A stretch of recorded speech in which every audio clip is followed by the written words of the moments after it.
If you stand at the end of Green Lane in Skipsea on the Yorkshire coast of England and look toward the water, you will see a row of houses that breaks a rule most people never think about. These are ordinary homes, bungalows and brick houses, bought for £150,000. Dream retirements. Sea views that estate agents once charged extra for. More than 20 of them now stand within meters of a cliff edge. But what makes these houses shocking isn't the price. It's the ground. Walk to the edge, carefully, and look down. This is not rock. It is boulder clay, soft brown mud, silt, sand and gravel, dumped here by glaciers at the end of the last ice age. When it is dry, it crumbles. When it rains, it slumps. When the North Sea hits it, it simply dissolves. And it is dissolving faster than almost any coastline on the continent. The Holderness coast is the fastest eroding coastline in Europe.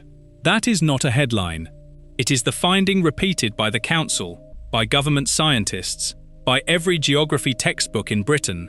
This stretch of Yorkshire is the case study the world uses to teach coastal erosion. The long-term average is 1 to 2 meters of land lost every year.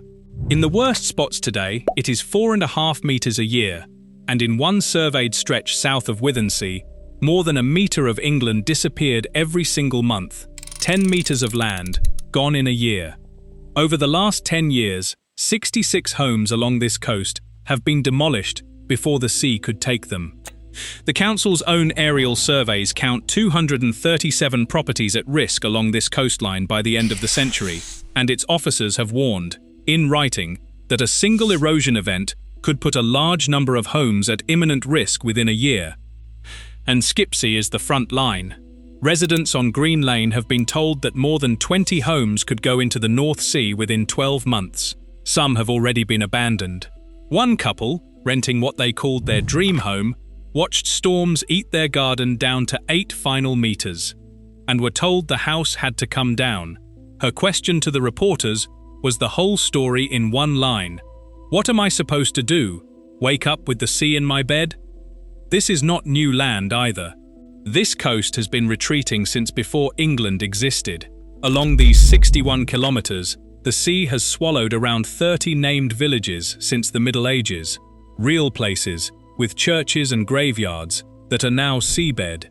The people here are not living through an event.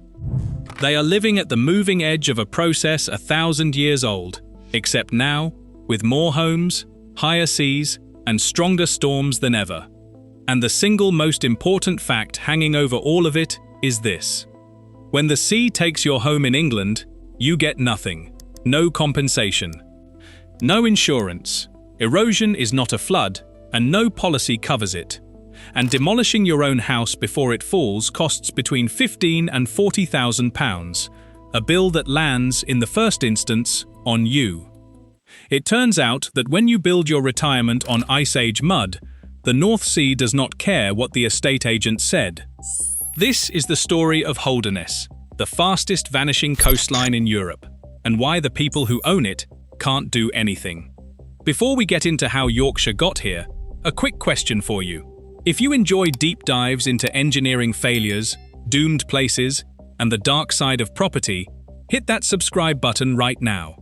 It costs you nothing, it helps the channel grow, and it means you won't miss the next video. Now, let's get into it. To understand why Holderness is in trouble, you first have to understand what it is made of, and more importantly, when people decided to live on it. 12,000 years ago, this coast did not exist. As the last ice age ended, retreating glaciers dumped a vast blanket of ground-up debris, clay, sand, gravel, boulders, over the chalk bedrock of eastern Yorkshire. Geologists call it boulder clay, or till. It is, quite literally, the leftovers of an ice sheet.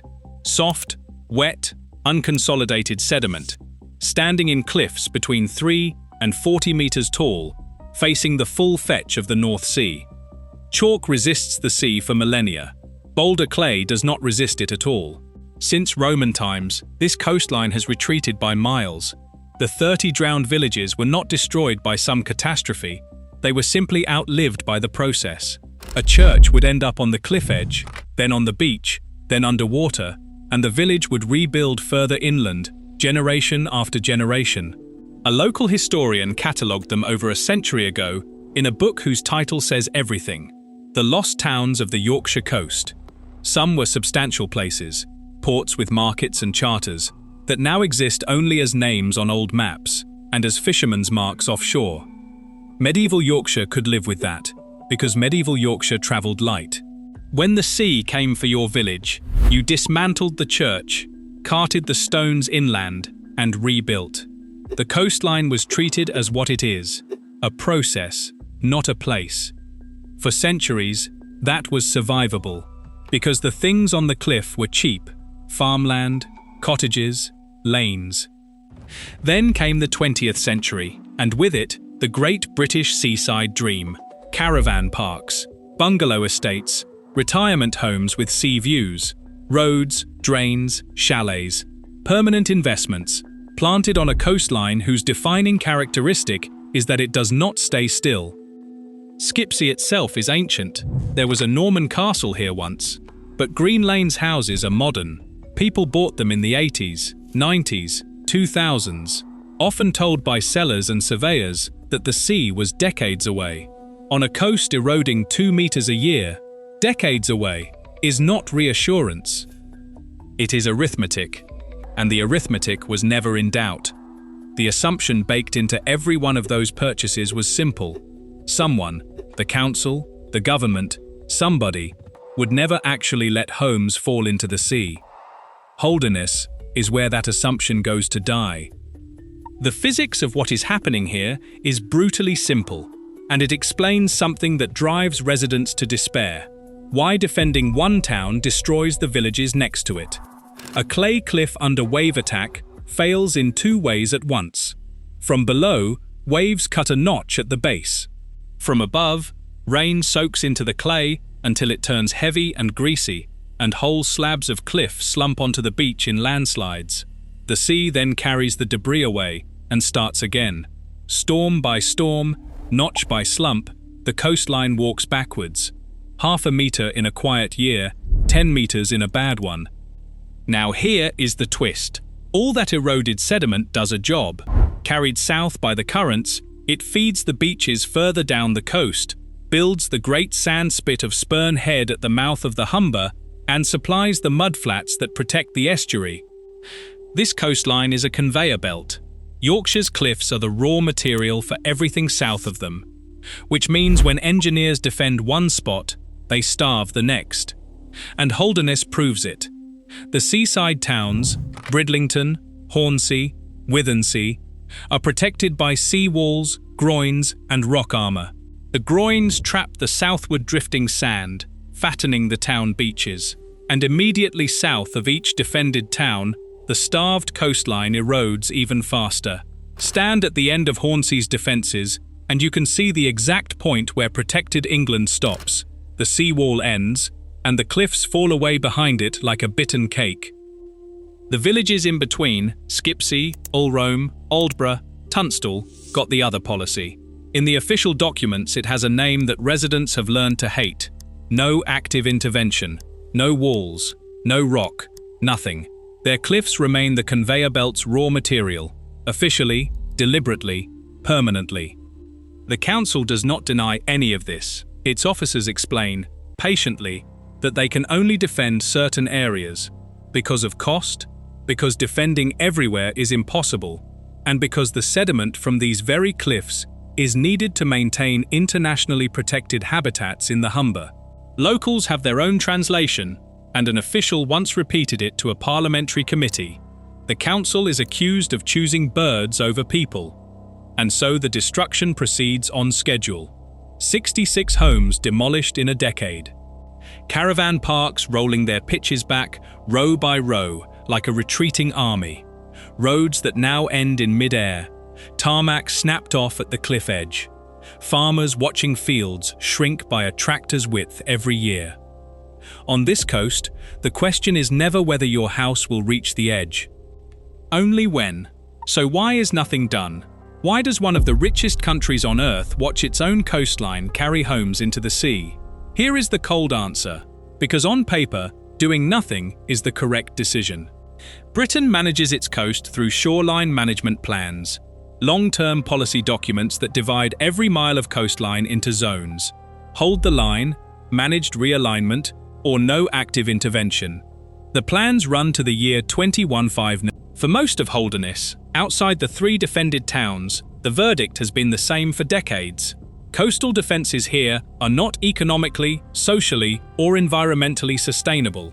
Follow the government's funding formula and you see why. Public money for defences flows where the value protected exceeds the cost. Hundreds of homes, town centres, infrastructure. A scattered line of bungalows and farms, worth £100,000 each, cannot mathematically justify walls costing thousands of pounds per metre. The formula does not see a retirement, a family, or 40 years of memories. It sees a low benefit-cost ratio, and it says no. Then comes the part that residents find impossible to accept, because the same state that will not defend their homes also will not compensate them. Coastal erosion in England carries no right to a payout. A government minister's department has said it in black and white. There is no direct compensation for individual properties lost to coastal change. Campaigners and academics have pushed for erosion to be treated like a natural catastrophe, the way flooding is. Experts note the government's quiet fear, opening the floodgates to thousands of claims along the entire east coast, from Yorkshire to Dover. So the trap closes from every side at once. You cannot sell. No lender will mortgage a house with a demolition date. You cannot insure. No product exists. You cannot force a defense. The formula has spoken, and when the letter finally comes, you cannot even walk away clean. Demolition costs £15,000 to £40,000, and the standard government grant toward it is £6,000. What Yorkshire got instead of walls, eventually, was something subtler: money to manage the retreat. £15 million through a programme called Changing Coasts East Riding, part of a national experiment in coastal transition. In 2026, the Environment Agency added new adaptation pilots, including, for the first time, funds that can help buy out selected homes at imminent risk. And a £3 million project in Skipsea is building 9 new affordable homes a mile inland, with priority for families losing theirs to the sea. 9 homes, for a coastline losing 66 a decade. A Holderness owner has 3 choices: sell to a cash buyer for a fraction, if one exists, spend savings moving or demolishing on their own schedule, or stay and watch the garden shorten. Which brings us to what life on Green Lane looks like right now. The people still there live by the cliff's calendar. After every winter storm, they walk out and measure. Residents describe losing a metre in a night, then nothing for months, then 5 metres in a weekend. The council's officers come with GPS units and drones, updating the maps that decide whose letter comes next. The letters are the coast's real currency. Not eviction notices, warnings. Your property is at imminent risk. Demolition is advised. Around them, an entire quiet economy of retreat has grown. House movers who jack bungalows onto trailers, demolition firms, caravan parks that shift their static homes back a row at a time, and a council officer whose evidence to Parliament summed up what is being lost: roads, businesses, community assets, heritage, farmland, in one phrase that made the national press: death by 1,000 cuts. And the money tells the final truth about priorities. Britain is spending over £5 billion this decade on flood and coastal defence, protecting hundreds of thousands of properties, overwhelmingly in places dense enough to satisfy the formula. East Yorkshire and Norfolk between them contain 84% of all the properties at risk from coastal erosion in England over the next 20 years. What those 2 coastlines received for transition and adaptation is counted in tens of millions. The towns behind their walls thrive. Bridlington's seafront is busy, Hornsea's promenade is intact, and between them, the undefended coast keeps walking backwards, carrying Green Lane with it. Ordinary homes, bought in good faith, on the wrong side of a line, drawn in a planning document most owners never knew existed. There are small signs of the policy bending, not toward defence, but towards something new. The adaptation pilots announced in 2026 include, for the first time in England, public money for selective purchases of homes at imminent risk. The beginnings, in embryo, of the compensation principle the government has refused for decades to concede. Campaigners noticed immediately what that admission implies. If the state can buy one condemned home, the question stops being whether owners deserve help. It becomes, which owners, and who decides? For Green Lane, the arithmetic of hope is now brutally specific. 9 new affordable homes a mile inland, a pilot fund shared across 3 counties, a risk register with 237 addresses on it. Everyone on that register can do the division themselves. The sea views have become liabilities with a countdown. And every owner on the clay is quietly hoping the next survey, or the next pilot scheme, arrives before the next storm. The tragedy of Holderness is that everybody in this story is right. The council is right that it cannot armour 60 kilometres of dissolving clay. The scientists are right that these cliffs must erode to feed Spurn Head and the Humber. The Treasury's formula is right that scattered bungalows cannot justify walls that cost more than the villages behind them. And the residents are right that a country that defends the town next door with a wall that visibly accelerates the sea toward their own garden and then offers them £6,000 toward their own demolition has made a choice about them. Everybody is right, and none of it slows the cliff. You can measure your garden after every storm. You can move your house onto a trailer. You can petition, testify to Parliament, demand erosion be declared a catastrophe. But you cannot mortgage a countdown. You cannot insure against geology. And when your home stands on the leftovers of an ice sheet, on the fastest eroding coast in Europe, in a country whose official policy for your postcode is written in 3 words, no active intervention, the North Sea will collect what the glaciers left behind. It always has. 30 drowned villages are down there to prove it. And the most unsettling part, the maps say this is only the beginning. 237 properties on the council's risk list this century, and every recent survey has found the sea running ahead of the forecast, not behind it. What happens when the transition money runs out, as its current program is due to? What happens when the next great storm takes not a garden, but a whole street in one night? Nobody knows.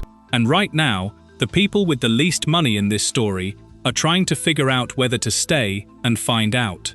So, what do you think should happen on the Holderness coast? Should the government defend every village and compensate every owner, whatever the formula says, even if it means spending millions to fight a process older than England? Or is the hard arithmetic right, and on a coast that has always moved, the only honest policy is to help people leave? Let me know in the comments below.